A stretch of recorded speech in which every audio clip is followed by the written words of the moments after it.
तो हम लोग आज स्टडी सर्कल में भारत का संविधान का उद्देश्य का ही पढ़ेंगे। हाँ, ताकि भारत का संविधान एक नागरिक के लिए क्या कहता है उसको समझ सकेंगे और हमारे अधिकार क्या हैं। तो कोई भी एक्शन पढ़िए। भारत का संविधान।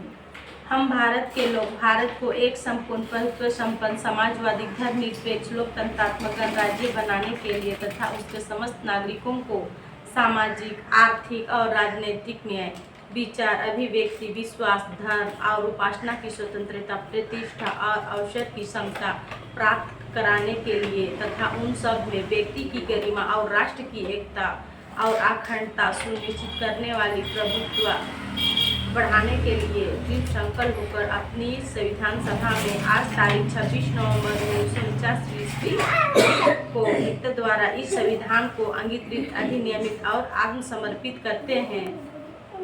हाँ, तो सबको ये मतलब अपने अपने पढ़े ना, इसमें देख करके तो कोई भी एक पैराग्राफ जिसको अच्छा लगता है उसी में से। हाँ, उसी में से कोई भी दे दें। पढ़िए। सामाजिक, आर्थिक और राजनीतिक न्याय, विचार, अभिव्यक्ति, विश्वास, धर्म और उपासना की स्वतंत्रता, प्रतिष्ठा और अवसर की समता।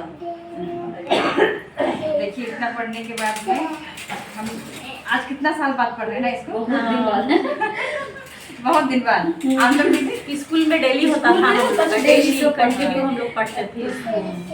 और इसी में हम लोग के लिए सब बात लिखा हुआ है कि नहीं, कि महिला होने के नाते ऐसा नहीं है कि हम लोग को कुछ अधिकार, सब चीज लिख दिया, सामाजिक भी, आर्थिक भी, राजनीतिक न्याय भी है, और हम लोग विचार, व्यक्ति, विश्वास करने के लिए क्या है, स्वतंत्र है करके लिख दिया है।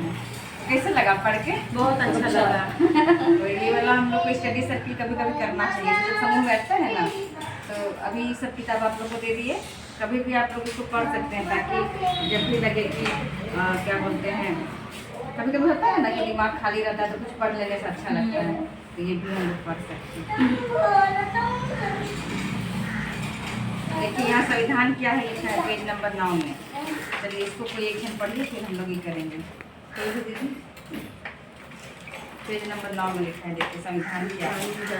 कानून जानना क्यों जरूरी है, हम पढ़ते हैं। हाँ, कानून जानना क्यों जरूरी है। तो इसमें नालसा राष्ट्रीय विधि विश्वविद्यालय के कुलपति डॉक्टर फैजान मुस्तफा के अनुसार, यदि आपको विज्ञान, गणित, इतिहास, राजनीति विज्ञान नहीं आता है, कोई आपको फर्क नहीं पड़ेगा, लेकिन हर व्यक्ति को देश का कानून जानना जरूरी है तब तक। और कानून का सिद्धांत क्या है कि कानून की अनभिज्ञता के लिए माफ़ी नहीं मिल सकती। मतलब कि अगर कोई कुछ अपराध कर देता है और वो बोलेगा कि हम नहीं जानते थे कि ये करना अपराध है, तो उसको माफ़ी नहीं मिलेगा। इसी के लिए हम लोग के साथ में कोई साथी या 4 लोग को हम लोग उनको इसलिए माफ़ नहीं कर सकते कि वो व्यक्ति नहीं जान पाता, क्योंकि नैतिकता और अनैतिकता सबको समझता है ना। और संविधान हमारे देश का सर्वोच्च दस्तावेज है, ये सर्वोच्च विधि है भी बोलता है। ठीक है, ये आप लोग को गिफ्ट हो गया। जीवन ज्योति महिला सहायता समूह के साथ हम लोगों ने आज छोटा रीडिंग सर्कल किया, और दीदी लोग काफ़ी खुश हुई, क्योंकि स्कूल के बाद में पहली बार संविधान की प्रस्तावना पढ़े और हम लोग संविधान और कानून क्यों जानना चाहिए इस पर हम लोग बातचीत किए। और दीदी लोग का कहना है कि दोबारा होना चाहिए कि नहीं, होना चाहिए। और हम लोग दोबारा फिर से बैठेंगे और अन्य समूहों में भी जाएंगे, ताकि पढ़ करके अपने विचारों को ठीक रख सकेंगे। और बहुत बार होता है कि पढ़ने से रिन्यू होते हैं हम लोग, तो अपने आप को रिफ्रेश और रिन्यू करने के लिए हम लोग इसको जारी रखेंगे। Thank you.